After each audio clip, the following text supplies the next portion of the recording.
फूल पानी काँडा बन्छ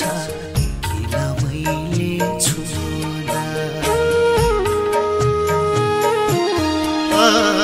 फूल पानी काँडा बन्छ किन मैले छुँदा नदी पानी उनी लोभ म अभागी हुँदा तिमी थियौ ताल जस्तै म त माछा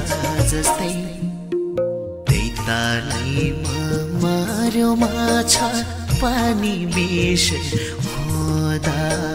त्यही तालैमा मार्यो माछा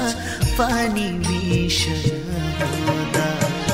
छातीभरि भाला रोपी दुख्यो कि नै सोच्यौ जरै काटी